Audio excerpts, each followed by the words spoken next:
अलाउद्दीन पाशा की मुकम्मल तारीख के बारे में है, जो कि सल्तनत उस्मानिया के पहले वजीर और ओरहान गाजी के भाई थे।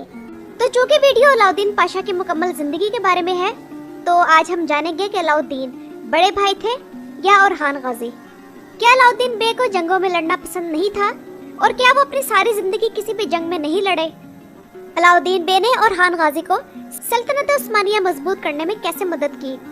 इसके अलावा आप लोग आज की वीडियो में अलाउद्दीन के वो 3 कारनामे जानेंगे जो उन्होंने उस्मानी सल्तनत के लिए अंजाम दिए। और इसके साथ साथ सबसे अहम बात ये कि अलाउद्दीन बे की कितनी शादियां हुई थी और उनके कितने बच्चे हुए, और तमाम जिंदगी ओरहान गाजी और सल्तनत उस्मानिया के लिए खिदमत अंजाम देने के बावजूद अलाउद्दीन बे ने अपनी जिंदगी में ओरहान बे से सिर्फ एक ही फरमाइश की थी, तो वो क्या थी? तो ये बात तो किसी से भी छुपी नहीं कि अलाउद्दीन का असल नाम अलाउद्दीन अली था और वो राबिया बाला खातून के बेटे और शेख अदब अली के नवासे थे। तो सबसे पहली बात ये कि अलाउद्दीन बड़े भाई थे या ओरहान, तो इस बारे में मोरखीन का इख्तिलाफ आज तक मौजूद है। और कुछ का कहना है कि अलाउद्दीन बड़े भाई थे लेकिन सल्तनत पर हुकूमत उनके छोटे भाई ओरहान ने की, और कुछ का कहना है कि ओरहान बड़े भाई थे इसलिए उन्हें उस्मानी सल्तनत का वली अहद मुकर्रर किया गया था और इसलिए वो पहले उस्मानी सुल्तान बने। मौरिख हुसैन हशामुद्दीन के मुताबिक जब उस्मान गाजी की वफात हुई तब अलाउद्दीन 20 साल के थे, और उस्मानी दौर के पहले मौरखीन आशिक पाशाजाद, उरूज बे, नशरी और इब्ने कमाल के मुताबिक उस्मान बे के बच्चों और अहम लोगों की एक मीटिंग बुलाई गई जिसमें ओरहान गाजी ने तजवीज़ दी कि या तो अलाउद्दीन सुल्तान बन जाए या फिर इस रियासत को 2 हिस्सों में तकसीम कर दिया जाए। लेकिन अलाउद्दीन ने इन दोनों बातों से इनकार किया और ओरहान को खुशी के साथ सुल्तान बनने की पेशकश की। इसलिए उस मौके पर जब जानशीनी तुर्कों में ऐसा मसला था जो खाना जंगी और कत्ल गारत की वजह बन सकता था, तब अलाउद्दीन ने अपने भाई से कोई झगड़ा नहीं किया बल्कि खुद आगे बढ़कर ओरहान को सुल्तान बनने का मशवरा दिया और अपनी बैत की पेशकश की। और इस तरह अलाउद्दीन ने तारीख के साथ साथ ओरहान गाजी और अवाम के दिलों में जगह बनाई। हालांकि ये वो मामला है जिसके बारे में कुछ मौरखीन यहाँ तक गलत फहमी फैलाते हैं कि अलाउद्दीन ने ओरहान के सुल्तान बनने के मामले में इसलिए खामोशी इख्तियार की थी क्योंकि अखियान, जिसके सरबराह पहले शेख अदब अली थे, तो उन्होंने ओरहान गाजी की हिमायत की थी। और अरब मौरखीन के मुताबिक उस्मान गाजी के बेटे अलाउद्दीन का असल नाम एरदिन अली था और वो अपने वालिद की वफात के बाद कुछ अरसे के लिए इस रियासत के सरबराह रहे। तो इन मालूमात की बिना पर कुछ मौरखीन ऐसे हैं जिन्होंने लिखा है कि अलाउद्दीन सल्तनत उस्मानिया के दूसरे सुल्तान थे।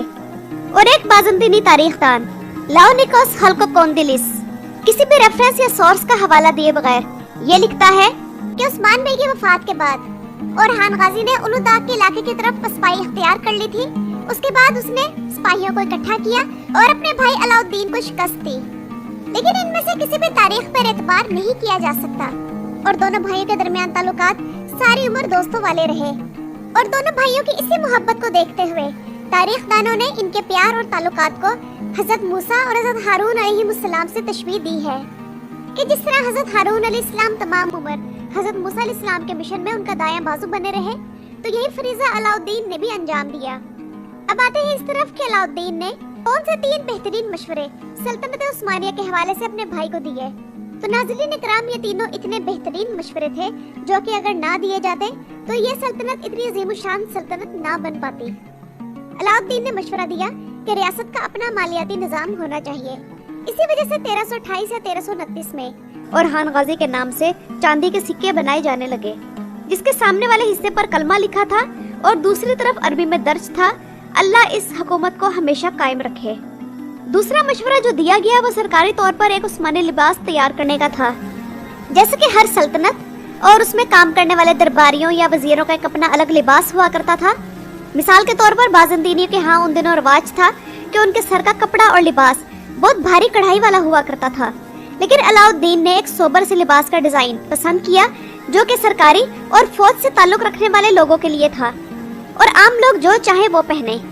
इस लिबास की वजह से फौजी और हुकूमती अरकान आम लोगों से अलग नजर आते थे और उनकी पहचान आसान होती थी। लेकिन इन दोनों से ज्यादा बेहतरीन मशवरा अलाउद्दीन की तरफ से यनीचरी के क़याम का था। इसके अलावा उन्होंने ये भी तजवीज़ दी कि फौज को हिस्सों में तकसीम कर दिया जाए और हर हिस्से का एक अलग अफसर हो जो कि इसे कंट्रोल करे। इसके अलावा एक पैदल सिपाहियों का दस्ता भी बनाया जाए जिसे जंगों में तलब किया जाए। इससे अंदाजा होता है कि इससे पहले बाकायदा तौर पर सल्तनत उस्मानिया की कोई फौज नहीं हुआ करती थी। अब आते हैं इस तरफ कि क्या अलाउद्दीन ने अपनी जिंदगी में इस जंग में शिरकत की या नहीं। कि ये गलत फहमी एक मौरिख ने पैदा की है जिसका नाम इदरीस बितलसी है, और वो अपनी किताब हश्त बहिश्त में लिखते हैं कि अलाउद्दीन अपने जंगजू भाई ओरहान से कम एक्टिव थे, और अलाउद्दीन ने इस बात को पसंद किया कि वो उस्मानी सल्तनत के लिए इलाके फतह करने के बजाय घर पर ही रहें और इस नई रियासत की दूसरी जिम्मेदारियां संभालें। लेकिन नाज़रीन इकराम, हकीकत ये है कि अलाउद्दीन ने आर्मी कमांडर के तौर पर भी कुछ जंगों में हिस्सा लिया, और वो उस्मानी दस्तावेज जिसमें अलाउद्दीन के नाम के साथ अमीर कबीर मुजाहिद का लफ्ज मौजूद है, तो ये जाहिर करता है कि वो उस्मानी फौज के सिपा सालार रहे हैं। और बाज़ मौरखीन लिखते हैं कि अलाउद्दीन ने मालतीब की जंग में हिस्सा लिया और ये जंग जीतने में अपना किरदार अदा किया। अलाउद्दीन वे ही थे जिनके लिए सबसे पहले सल्तनत उस्मानिया में पाशा का लफ्ज इस्तेमाल किया गया। और एक उस्मानी स्कॉलर जिनका नाम अहमद उस्मानजादे ताइब है, वो अपनी किताब हदीकतुल वुज़रा में लिखते हैं, चूँकि बड़े बेटे को तुर्कों में पाशा कहा जाता है, इसलिए इनका ये नाम फौज में रखा गया। अलाउद्दीन बे की अगर जाती जिंदगी की तरफ आए तो उनकी सिर्फ एक बीवी का जिक्र मिलता है, जिसके बारे में कहा जाता है कि वो बालात की बेटी थी, जो कि कोई तुर्क सरदार था। लेकिन तारीख में इनकी बीवी का नाम तक मौजूद नहीं। और अपनी इस बीवी से अलाउद्दीन के 8 बच्चे हुए, जिनमें 5 बेटे और 3 बेटियां शामिल हैं। बेटों में किजिल बे, खिजर बे, महमद बे, इब्राहिम बे और शाही चलबी शामिल हैं। और इनकी 3 बेटियों में ताजी खातून, आयशा खातून और पाशा खातून शामिल हैं। और अलाउद्दीन के बाद इनकी नस्ल इनके बेटे खिजर बे के जरिए चली। लेकिन इनके बाकी बच्चों की औलादों के बारे में नामालूम है कि वो आज कहाँ हैं। अलाउद्दीन बे ने तमाम जिंदगी ओरहान गाजी से सिर्फ एक फरमाइश की, जो कि एक गांव था जिसका नाम फोदरा था। आज इस गांव का नाम अलाउद्दीन महल्लसी है और ये बुरसा के मगरिब में है। जब ओरहान गाजी जंगों में मशगूल होते तो उनकी गैर मौजूदगी में पहले उस्मानी वजीर के तौर पर अलाउद्दीन रियासत का इंतजाम संभालते और मामलात देखते, जबकि रियासती मामलात में हिस्सा लेने के साथ साथ अलाउद्दीन ने अपनी जिंदगी परहेजगारी और सादगी से गुजारी। बुरसा में तामीर होने वाली पहली मस्जिद अलाउद्दीन बे ने ही बनवाई थी, और यही उन्होंने खानका भी तामीर करवाई, जो कि कुकुरतुलू के इलाके में थी। और सरकारी कामों से फारिग होकर वो इसी खानका में वक्त गुजारा करते थे। 1333 में अलाउद्दीन की वफात बीगा किले में हुई, और इनकी वफात के बाद इन्हें इनके भाई ओरहान के मकबरे में दफन किया गया। तो नाज़रीन इकराम, ये तो थी अलाउद्दीन बे की तारीख के बारे में मुख्तसर सी वीडियो। आप लोगों को मेरी आज की वीडियो कैसी लगी मुझे कमेंट्स में जरूर बताइएगा। मेरे चैनल पर आने का शुक्रिया।